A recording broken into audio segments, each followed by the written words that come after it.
My review for the 2024 Motocross of Nations. Guys, the 2024 Motocross of Nations was absolutely insane. One of the best ones in recent years, I would have to say. The racing was incredible. The battling was incredible. I felt like this track provided a lot of passes, a lot of mistakes. But overall, some of the best racing that we have seen in a long time. Today, we're going to do a little bit of like reviewing. We'll go through each race, talk about it a little bit. We'll go through like our predictions, how close we were with our predictions, and then kind of just the overall thoughts of the weekend. All right, so for the first race, it was the MXGP and the MX2 class. And let's just say waking up at 4:45 was definitely worth it for this. Okay, this might have been the best race of the entire weekend, and that is saying a lot because all three races provided amazing racing. And this one, to start us off, the start, I mean, you had 5 of the top guys right there at the very beginning. You had Prado pulling whole shot. You had Geyser right behind him. Hurlings was right there. Tomac, Roxon. You have Fevra right there in the mix. Then you had, I believe it was Kyle Webster, the first 250 guy right there off the start. And guys, it was a battle throughout the entire race, man. Eli battled with Geyser. Geyser battled with Prado.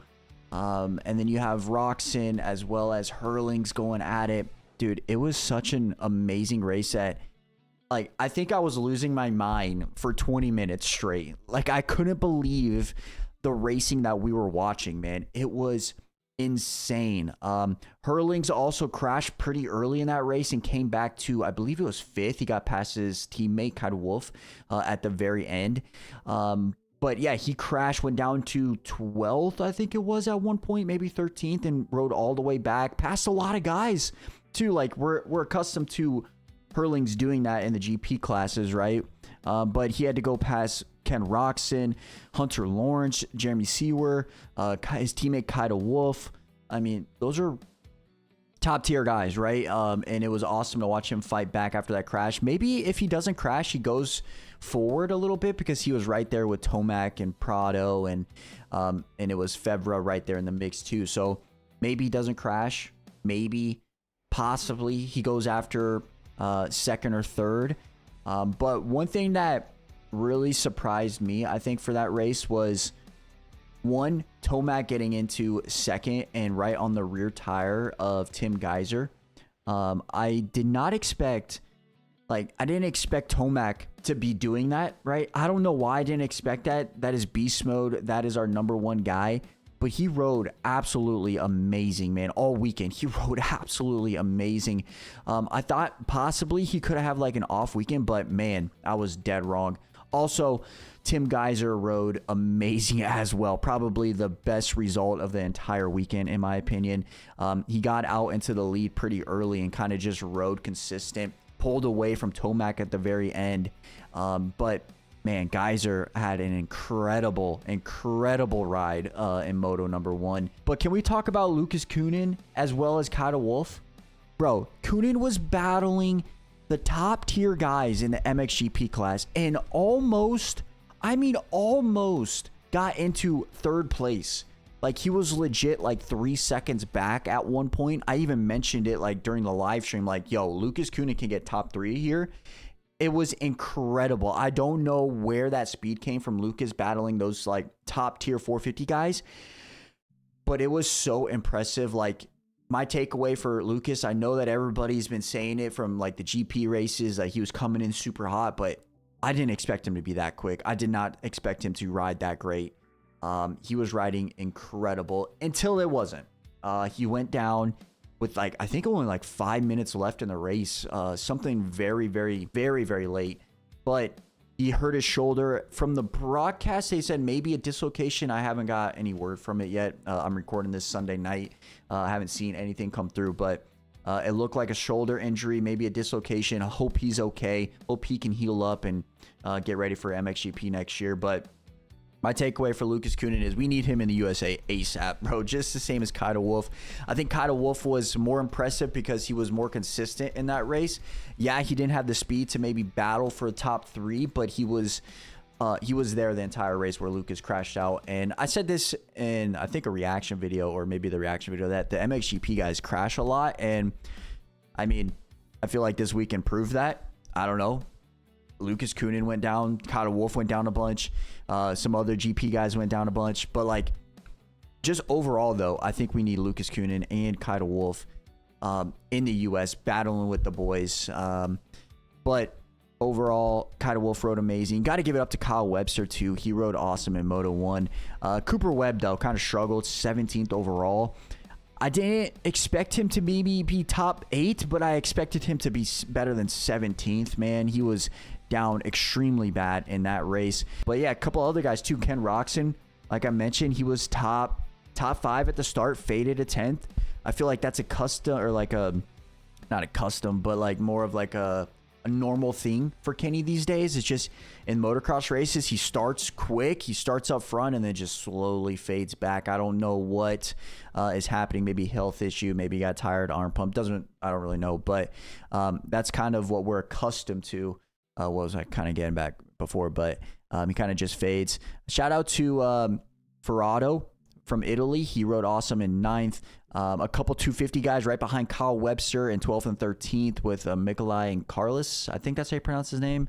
And then shout out to Enzo Lo for Brazil from 15th. But yeah, overall takeaway from race number 1, the battling was insane the entire race. Passes nonstop. The 250 guys showed so much speed, man. I'm so happy that I woke up and watched that. That's my takeaway. I'm so happy I got up to watch this because it was maybe by far one of the best races I've seen all year. And we got it on the last day of the year, or the last day for racing and motocross for the year. So race 1, immaculate, and so sick.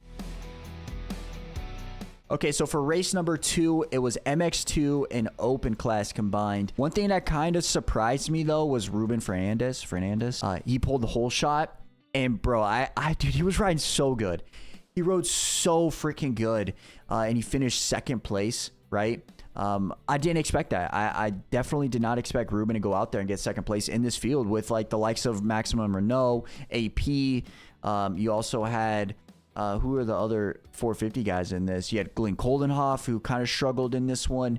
You had a few other guys too that just didn't really show up when I thought they would have. I thought Ruben would have been a little bit lower on the leaderboard, but you got to give it to Ruben, man. He rode fantastic, and he was on Jet basically for 15 minutes. Jet kind of pulled away towards the end and then kind of brought it back because he wasn't like going all out, but I couldn't believe it, man.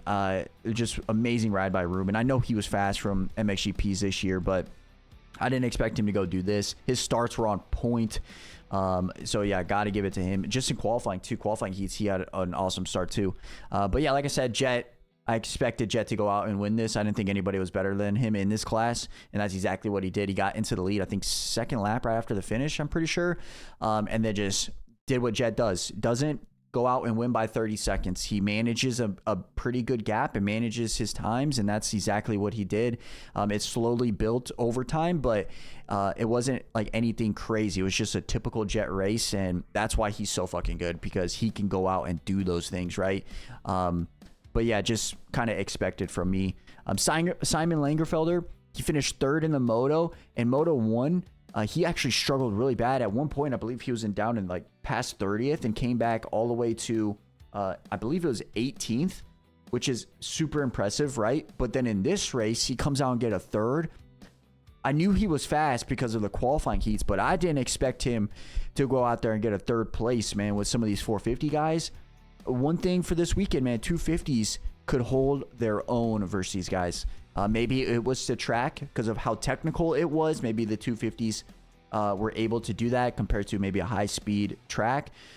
But I still didn't expect the 250s to be this good, all right? MX2 class to be this freaking good. Simon showed why he's one of the best, finishing 3rd, the top 250 guy in the Moto. Maximum Renault in 4th.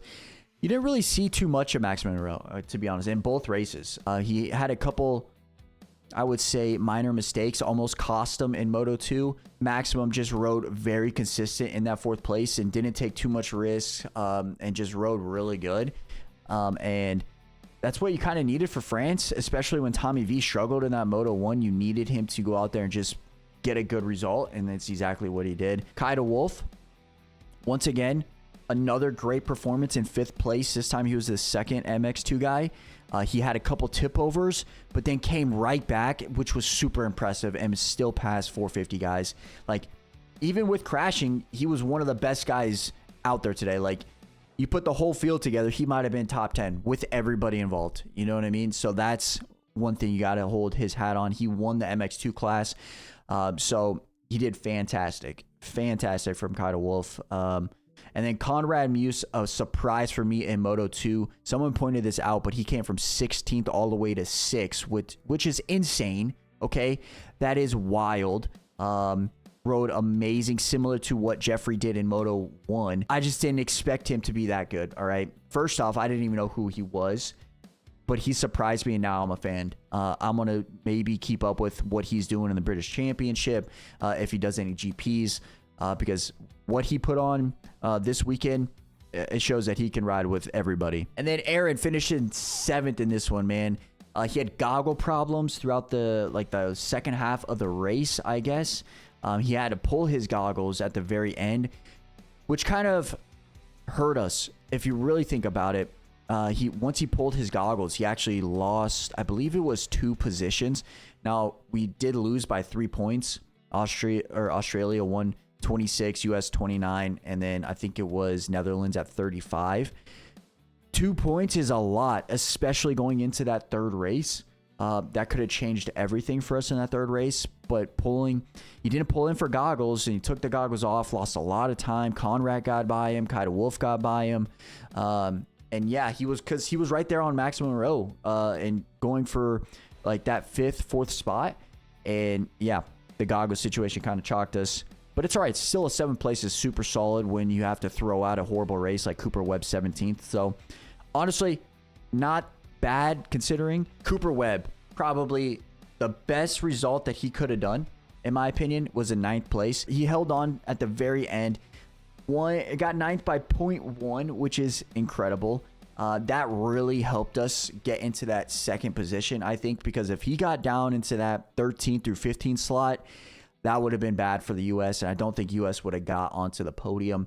But yeah, Cooper Webb showed out. I think he got 5th overall in the MX2, which is awesome to see. Tommy V struggled all day. I don't know what happened in that Moto 2. I believe he crashed in Moto 2, or maybe that was the goggles situation. Either or, he did a horrible weekend for Tommy V. I didn't expect him to be that bad. I expected him to be battling with Kyle Wolf and Lucas Kunin, but that did not happen. Not at all, man. So kind of a disappointment, I would say, for Tom. But hey, they won last year. They're going to come back swinging next year. I expect him to be way better next year. I expect him to be way, way better. Overall, Moto number 2, maybe not as much battling happening, right? But it was still a solid race because you didn't know what was going to happen. And in my opinion, we knew Jet was going to go out there and win, but we also had some upsets in this, right? Simon Langerfelder in 3rd, Ruben in 2nd, Kyle Wolf beating 450 guys with Simon, Max Moreau only getting 4th. Like, we expected the heavy hitters to be top 5, and they were scattered throughout the entire race, which makes for excited racing, in my opinion. But yeah, overall, race 2 was solid. Now we get to race number 3. And race number 3 was amazing, okay? First off, Eli Tomac with an impressive hole shot. I did not expect him to go out there and do that, but, dude, he was so good off the start. Prado right there behind him. You also had a couple other heavy hitters right there. One thing that really kind of surprised me, though, was Tim Geiser just in the mix. Right there, right behind Prado, right behind Tomac. His starts were impressive as well. And one thing that really surprised me is Jorge Prado starting up front, passing Tomac at one point. And then Tomac gets by him, and then throughout the race just fades. He fades crazy. He went all the way back to 14th. I do not know why. I haven't seen anything regarding it, but he just constantly faded 14th, man. It was so upsetting to watch because you wanted him to battle with Tomac. You wanted him to battle with Geyser. Maybe that could have played a factor for the U.S., but nah, it just didn't matter. I don't know if he tipped over. I don't know if he had goggle issues, bike malfunction. I don't know.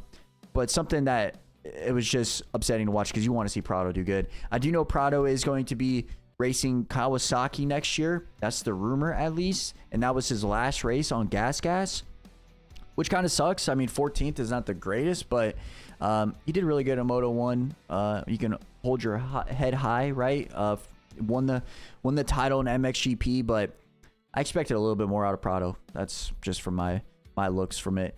And then Jeffrey Hurlings, he got a 5th overall. Hunter in 4th. Both of those guys just rode exceptionally well. Exceptionally well. Consistent throughout the entire race. Very minimal mistakes. And then Jet, who actually started behind these guys, made his way through the pack. And then the pass that Jet did on Geyser, like after the finish on the start straight, that was so sick, bro. That was so freaking sick. The way he cut down underneath and Geyser had no idea where he was going to be. That was an impressive pass, man. Impressive pass. So you got to give that to Jet. Jet rode amazing. I knew he was going to go out there and win. Like, I thought he was going to go out there and 1-1. But Geyser, incredible last lap pass with 1 corner left, dude. Yeah, was it risky? Absolutely. Yeah, was it on his HRC teammate? Absolutely. It doesn't matter. That was racing at its finest. All right, we went crazy for it. We were super excited. And I saw someone mention in my comments, I'm an anti-Jet Glazer, and that had nothing to do with it, man. We were just super excited because Geyser just made a pass on one of the best riders in the world on the last lap, last corner. Like, who would not be excited for that? That's not us anti-glazing Jet. That's literally just us being motocross fans. One of the best races, I think, of the entire year, man. It was just incredible. Got to give it to Geyser. Goes out and wins 1-1, man. Like, just incredible racing by Geyser. And then I'm a little disappointed with Aaron. He finished 8th in this race. He had 7th in the bag, but he just had nothing, man. Like, I don't know what it was. We lost by 3 points, but I don't know if he could have made that up, man. He was already down 10-12 seconds off 6th place, which was two positions. Maybe if he gets a better start, maybe he's right there with Jeffrey and Hunter the entire race. You got to give it up to him for just going out there, laying it all out on the race, finishing 8th. That put us in a 2nd place position, which is still fucking great in my opinion. You know, like, I didn't expect him to go out there and even get a podium. So now I want to go over my predictions to see how close we were. So for the qualifying heats, I predicted Jet to win the Open, Tommy V to win MX2, and Tim Geyser to win the MXGP class. And I got 2 out of the 3, okay? Jet won, Tommy V won, and Prado won the MXGP, but Tim Geyser was 2nd. My opinion, that's pretty spot on, okay? 2 out of the 3 with the other guy. Like, that's pretty good, I gotta admit. And then the overall, I had Jet winning the Open, Kaido Wolf winning the MX2, and I had Jeffrey, who didn't win the MXGP class. That was Tim Geyser. So I got another 2 out of the 3. I think Jeffrey got a top 4, top 5 position for the MXGP, but I mean, another 2 out of that's pretty freaking good. And then my overall predictions, I had Netherlands winning, France 2nd, Australia 3rd, USA and Germany. And to be honest and to be fair, Netherlands was winning at one point after 2 motos, okay? They were winning at one point. And France was not doing too bad. They definitely were struggling, though, because Tommy V was struggling. But the overall were Australia 1st, USA 2nd, and Netherlands 3rd. So I had 2 out of the 3 on the podium. Swapped them a little bit. And then Spain finished 4th, and then France finished 5th. Spain finished 4th, France finished 5th, and then Germany finished 6th. I had Germany top 5. But the one underdog, I mean, Spain, like, Ruben rode great. Prado doesn't get a 14th, man. They probably on the podium. Like, if he doesn't finish 14th, they're on the podium instead of Netherlands. I mean, if Prado finishes freaking top 5, he might be in second place. Spain might be in second place because they lost by 5 points. Netherlands was down by 5 to the USA. So, like, I mean, anything could happen at that point, right? But overall, I think I did a pretty good job on my predicting skills. It's just basically me guessing, bro. Let's be real. Everything is just a guessing game at this point. But I like to say it's predicting because that just makes it sound better, right? But overall thoughts of the race. Best racing weekend I think I've ever seen. Maybe not, but it was one of the best, man. I'm super tired because I woke up at 5 a.m. For Saturday, and I woke up at 4:45 for Sunday. So I'm super freaking tired for this. But I'm very grateful that I did wake up because the streams were insane. You guys absolutely killed it on the streams, man. I think we capped at like 1,300 viewers at one point. Saturday we did like 650. I think it was 650. The YouTube videos are going crazy. Just overall, man, I just really appreciate anybody stopping by through the watch party. Anybody that basically stopped by, left a like, watched the YouTube video, like everything, man. I really do appreciate that. Overall, man, the racing was amazing. Some of the best racing that I've seen in a long time. Every moto mattered, man. It came down to the last race too for like 5 different countries. It was some of the best racing I've ever seen. So overall, let me know what you guys thought about it in the comment section below. Thank you guys so much for all the love on everything, and be on the lookout for maybe a rating video tomorrow, going through all like the teams and stuff, see how I want to rate the teams. So with that being said, thank you guys so much for the love, and we will catch you guys back here in the next video. I'm out. Peace.